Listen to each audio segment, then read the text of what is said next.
வரலாற்று நூல் இல்ல. ஆனா வரலாறு தாங்கிய நூல். அந்த பொன்னியின் செல்வன படிச்சு வரலாற்று ஆசிரியர்ட்ட நூலையும் படிக்கணும்ன்றதுதான் என் ஆசை. அதுலயும் மணிரத்னம் எடுக்கிற திரைப்படம் வந்து ஒரு பெரிய அளவுக்கு வெற்றியை கொண்டு வரும்.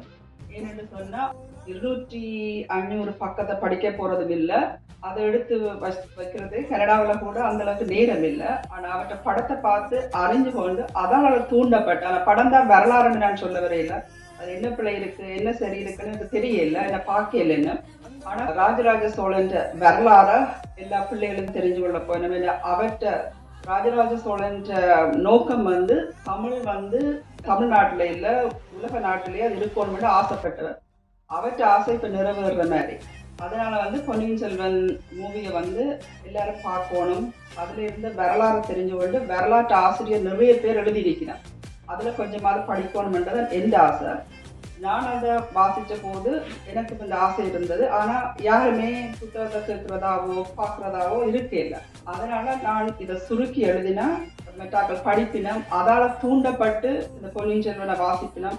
அதுக்கடுத்துதான் வரலாற்று ஆசிரியர்கள் நிறைய அது இப்ப இருக்கிற ஆராய்ச்சிகளோட இருந்த வரலாறுகள் அதுல வந்து பார்த்து தமிழை வந்து கூட என்ன நிலநாட்டி அடுத்த வருங்கால சந்ததிக்கும் தமிழ் கொண்டு போகப்பட்டு அரசர்கள்ட்ட காலம் முடிஞ்சு போய் இருந்தா கூட அந்த அரசன் நோக்கமும் இதுவும் என்ன வாழ்ந்து கொண்டிருக்கு.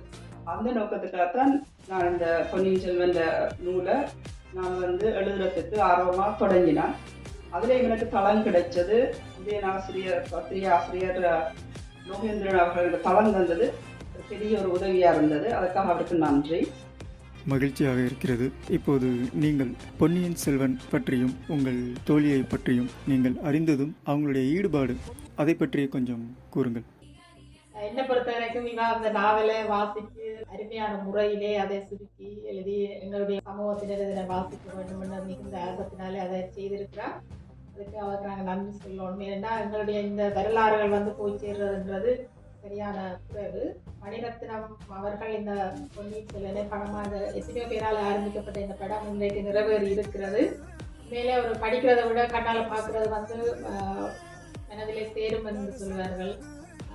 மாணவர்கள் கூட நாங்கள் கற்பிக்கும் பொழுது வாசிப்பதை விட அவர்களுக்கு ஒரு விஷயத்தை காட்டி படிப்பிக்கும் பொழுது அது உடனடியாக சேரும் என்று சொல்லுவார்கள். அந்த நேரத்தில் இந்த பொன்னியின் செல்வன் திரைப்படம் வந்து இந்த அழகாக எடுக்கப்பட்டிருக்கிறது என்று சொல்கிறார்கள். நாங்கள் இன்னும் பார்த்ததில்லை. எங்களுடைய இளைய சமூகத்தினரையும் இந்த வரலாறு கவர வேண்டும், அவைகளுக்கு தெரிய வேண்டும். எங்களுடைய அரசர்கள் எவ்வளவு சிறப்பாக வாழ்ந்தார்கள், எந்த முறையில் இந்த உலகத்தில் ஆட்சி செய்தார்கள், அவர்களுடைய வீரம், அவர்களுடைய விவேகம் எல்லாமே எங்களுடைய வருங்கால தமிழ் மாணவர்கள் அறிய வேண்டும் என்பது எங்களுடைய விருப்பம். அதுக்காக இந்த படம் மிகுந்த உதவியா இருக்கும் என்று நினைக்கிறோம். இந்த வகையில் இந்த படம் எடுக்கப்பட்டது. இங்கே எங்களுடைய இந்த கனடா நாட்டை பொறுத்தவரையில எங்களுடைய மக்களுக்கு எதுக்குமே நேரம் இல்லைன்னு தான் சொல்ல வேண்டும். படிப்பதற்கோ இதுகளுக்கு வேலை ஓடிக்கொண்டே இருக்கிறோம். இருந்தாலும் இப்படியான விஷயங்கள் எங்களுக்கு மிகுந்த ஆர்வத்தை அளிக்கிறது, மகிழ்ச்சி தருகிறது. சரியாக கஷ்டப்பட்டு இந்த வேலை பழுவிலையும் ஓடிக்கொண்டு திரும்பி இதை வந்து ஆர்வத்தோடு செய்து எங்களுடைய மக்கள் இதை அறிய வேண்டும் என்று சொல்லி புத்தகத்தை இந்தியாவில இருந்து ஆர்டர் பண்ணி இந்த புத்தகத்தை எடுத்து வாசித்து வேறு வேறு வரலாற்று புத்தகங்களையும் எடுத்து வாசித்து இந்த மட்டத்தை செய்திருக்கிறார். அதற்கு இந்த உதயம் பத்திரிகைகள் வந்து தளம் கொடுத்தது. இது மக்களை சேர்ந்திருக்குமாறு நம்புகிறோம். ரொம்ப மகிழ்ச்சியாக இருக்கிறது. கனடா மண்ணில் தமிழ்நாட்டில் இது செய்வது என்பது எளிது. கனடா மண்ணில் வந்து இந்த சேவை செய்கிறது அப்படிங்கிறது ரொம்ப அரிதான ஒரு விஷயம். அதிலும் நீங்கள் உங்கள் தோழியை பற்றி கூறியது பெருமைக்குரிய விஷயம். உங்களை சந்தித்ததில் மிகப்பெரிய மகிழ்ச்சியாக இருக்கிறது. நாங்களும் எங்கள் சார்பாக ஜெனிதா அவர்களுக்கு எங்களுடைய வாழ்த்துக்களை தெரிவித்துக் கொள்கிறோம்.